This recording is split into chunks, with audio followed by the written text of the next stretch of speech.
मातोंडकर अपने राजनीतिक अध्याय के दूसरे चैप्टर की शुरुआत करने जा रही हैं। उर्मिला मातोंडकर आप देख सकते हैं कि अपने घर शांतनु निवास से निकल रही हैं और ये सीधे मातोश्री जाएंगी, जहां पर वो शिवसेना में शामिल होंगी। 1 बजे का कार्यक्रम है जब वो शिवसेना में शामिल होंगी और अपने राजनीतिक करियर के दूसरे अध्याय की शुरुआत करने जा रही हैं। इसके पहले भी अभिनेत्री उर्मिला मातोंडकर कांग्रेस में शामिल हुई थी, लोकसभा चुनाव भी लड़ी थी, लेकिन सफलता नहीं मिली। उसके बाद कांग्रेस पार्टी उन्होंने छोड़ दिया और आप एक बार देख सकते हैं कि एक नए अध्याय की शुरुआत करने जा रही हैं। वाहन में निकल रही हैं जो कि जा रही हैं मातोश्री, जहां पर वो अभी देखिए नमस्ते करके अभिवादन कर रही हैं। आपको याद होगा कि फिल्म अभिनेत्री उर्मिला मातोंडकर ने 2019 में कांग्रेस की टिकट से चुनाव लड़ा था और गोपाल शेट्टी के सामने वो हार चुकी थी। आइए देखते हैं शिवसेना के नेता संजय राउत और कांग्रेसी नेता ने उर्मिला का स्वागत कैसे किया, क्या कहना है आप भी सुनिए। पण ठीक आहे, चांगली गोष्ट आहे। आमची महिला आघाडी मजबूत होईल त्यांच्यामुळे। आता तो त्यांचा व्यक्तिगत प्रश्न आहे, तर चला आम्हाला आनंद याचाच आहे की शेवटी महाविकास आघाडीत आहे। बॉलीवुड की फिल्म अभिनेत्री रंगीला यानी उर्मिला मातोंडकर ने आखिर मंगलवार को शिवसेना का दामन थाम ही लिया। चीफ मिनिस्टर उद्धव ठाकरे की मौजूदगी में पार्टी में शामिल हुई उर्मिला मातोंडकर। इस दौरान मातोश्री में उद्धव ठाकरे की पत्नी रश्मि ठाकरे भी मौजूद थी, जिन्होंने रक्षा सूत्र बांधकर उर्मिला को शिवसैनिक बना दिया। इस मौके पर अदाकारा ने शिवसेना के संस्थापक स्वर्गीय बाला साहब ठाकरे की तस्वीर को नमन भी किया। बताया जा रहा है कि शिवसेना उर्मिला मातोंडकर को विधान परिषद में भेजने की तैयारी कर चुकी है। राज्यपाल भगत सिंह कोश्यारी के पास सरकार की तरफ से भेजी गई 12 नामों की लिस्ट में उर्मिला मातोंडकर का भी नाम शामिल है, बताया जाता है। ये जानते हैं प्रेस कॉन्फ्रेंस में उर्मिला मातोंडकर ने क्या कहा।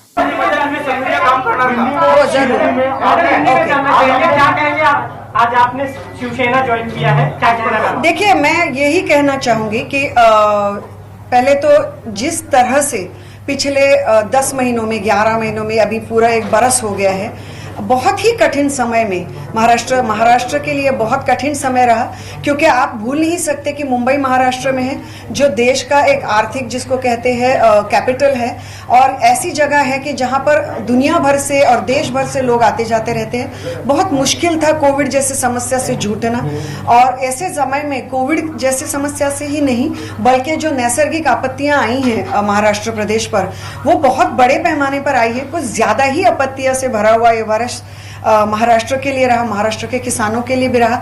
एक बहुत ही जबरदस्त कामगिरी मुझे लगता है महाआघाड़ी सरकार ने की है, और उसमें बहुत बड़ा हाथ उद्धव जी का रहा है।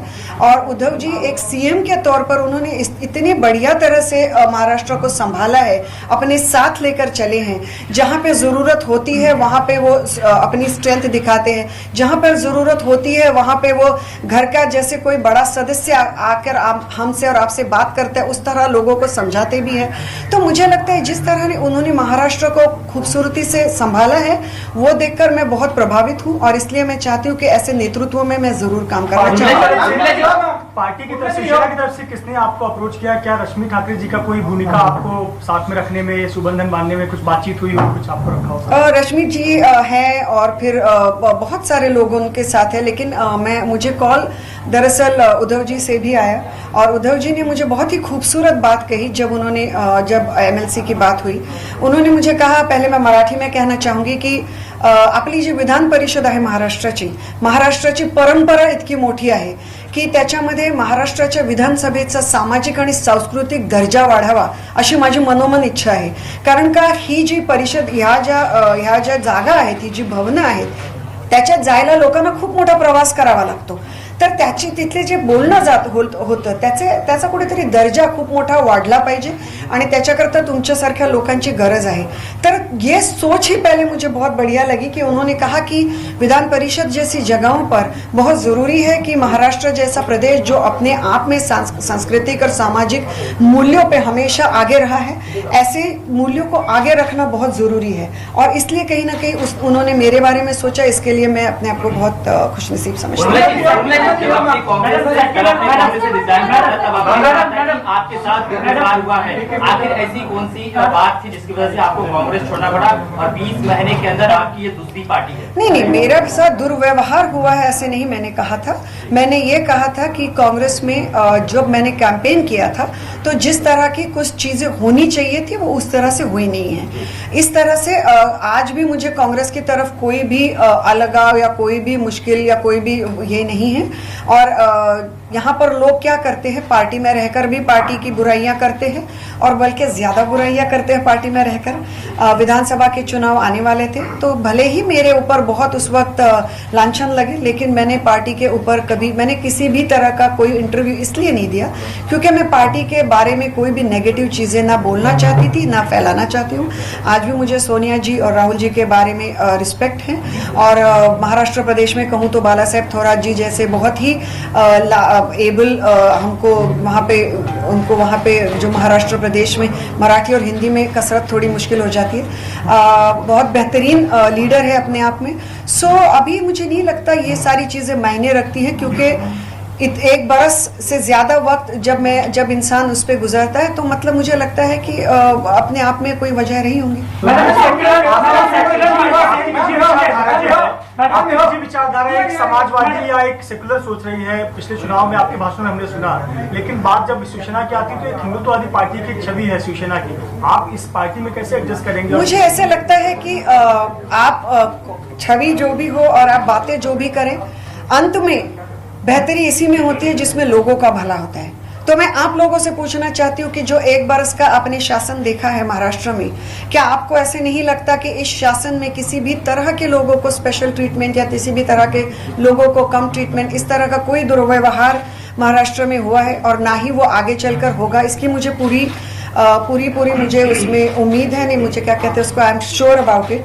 एंड मुझे लगता है आज के वक्त में वो ज़्यादा महत्वपूर्ण है। और मेरा जो हमेशा सोचना था वो लोगों के प्रति था।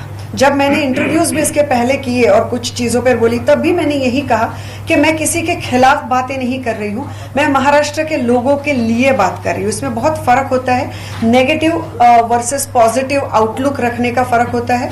और ये आउटलुक डेफिनेटली शिवसेना में और अब सत्ता में आने के बाद किस तरह लोगों से बिहेव करते हैं, किस तरह से उन्हें प्रशासन देते हैं, बहुत मायने रखता है। और मुझे लगता है उसमें शिवसेना बहुत बड़े पैमाने पर खरी उतरी है लोगों के एक्सपेक्टेशंस पे। जब आपने कांग्रेस ज्वाइन किया था तो आप बहुत उम्मीद में थी। जब आपने कांग्रेस ज्वाइन किया था बहुत उम्मीद में थी, लेकिन आपने हाउस पॉलिटिक्स का जिक्र किया था, जिसकी वजह से आपने कांग्रेस छोड़ दिया। आप लगता है कि शिवसेना में वो समय नहीं आएगा कि आप? नहीं, मुझे लगता है हाउस पैटी पॉलिटिक्स हो, हाउस पॉलिटिक्स हो और अन्य अगणित मुद्दे हो, हर एक पार्टी में होते हैं, हर एक पक्ष में होते हैं। मैं भी काफ़ी नई थी पॉलिटिक्स में, शायद मैं तैयार नहीं थी इस तरह की चीज़ों को डील करने में। मैं इसके लिए किसी के भी ऊपर, मुझे बहुत आसान है दूसरे लोगों के ऊपर लांछन लगाना, यहाँ बैठ के बड़ी बड़ी चीज़ें बोलना, लेकिन ऐसी कोई भी चीज़ें करने में मुझे कोई इंटरेस्ट ना तब था ना अभी है। क्योंकि मेरी राजनीति पहले तो दूसरों को नीचा दिखा के और दूसरों के बारे में गलत शलत बातें करके शुरू करने से शुरू नहीं होती। हाय सोहेल, फाइनली दो सवाल है। पहला सवाल यह है कि ये भी कहा जा रहा था कि क्या कांग्रेस की ओर से भी आपसे कहा गया था क्या कि एमएलसी के टिकट की जो बात है, क्या कांग्रेस की ओर से भी आपको कहा गया था कि ऑफर दिया गया था पहली? और दूसरी जो अभी आपने कहा कि नेगेटिव और पॉजिटिव वाली बात जो कही आपने, तो अभी जैसे आप कह रहे हैं कि आपके ऊपर जोर हो रहा है और आप शिवसेना भी उस समय ज्वाइन कर रहे हैं जब कहीं ना कहीं सेंटर वर्सेस स्टेट हो रहा है, वहां से भी बॉलीवुड के कई लोग कई सारी चीजें बोल रहे हैं, तो इसे आप किस तरह से देखते हैं ये दोनों चीजों? पहले तो कांग्रेस से मुझे एमएलसी ऑफर हुई थी, ये बात मैं अपने मुंह से कभी नहीं बोलती आप लोगों को, क्योंकि मुझे गलत लगता है वो। लेकिन मैंने अन्य वजहों से कांग्रेस छोड़ी थी और ना मैं पद की लालसा में तब आई थी, ना मैं अब आई हूँ। भले ही किसको, मुझे लगता है एक हद के बाद जिसको जो भी सोचना है वो सोचेगा। तो मैं सिर्फ बता सकती हूँ, उसके बारे में हर किसी की सोच है और हर किसी के विचार है। लेकिन पद का इशू था नहीं, लेकिन मेरे दूसरे इश्यूज के वजह से मैंने कांग्रेस की तरफ से बहुत ही रिस्पेक्टफुली इसलिए एमएलसी स्वीकार करना सही नहीं समझा। तो एमएलसी का इशू था नहीं।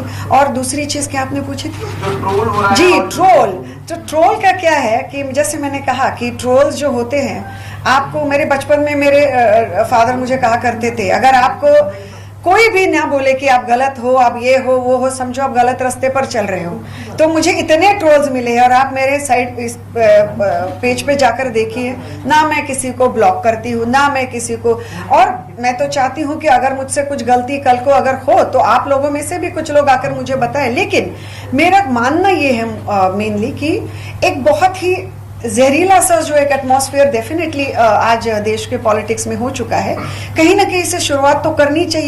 मुंबई सहारा न्यूज़ की आज विशेष पेशकश में फिलहाल इतना ही। कल फिर नई मुद्दे, नई बातें, नई जानकारी लेकर दोबारा हाजिर होते हैं। यदि आपको मुंबई सहारा न्यूज़ की खबरें पसंद आती हो तो उसे लाइक कीजिए, शेयर कीजिए, सब्सक्राइब करना ना भूलें। यदि आपके इलाके में या आसपास किसी भी तरह से कोई जानकारी हो या किसी भी तरह से कोई भ्रष्टाचार का मामला हो या जन समस्या हो तो आप हमारे ईमेल आईडी पे हमें संपर्क कर सकते हैं। यदि आपको मुंबई सहारा न्यूज़ में कोई खबर भेजनी है तो आप हमारे व्हाट्सएप नंबर पर उसकी वीडियो बनाकर भेज सकते हैं। हम आपकी भेजी गई वीडियो को प्राथमिकता से दिखाएंगे, और आपके आसपास या आपके इलाके में किसी भी तरह से जन समस्या हो तो उसे हम दूर करने का अवश्य प्रयत्न करेंगे। तो आज की खबरों में फिलहाल इतना ही। दोबारा नए मुद्दे के साथ हाजिर होते हैं, तब तक के लिए मुझे यानी मुबारक शेख को दीजिए इजाज़त। नमस्कार।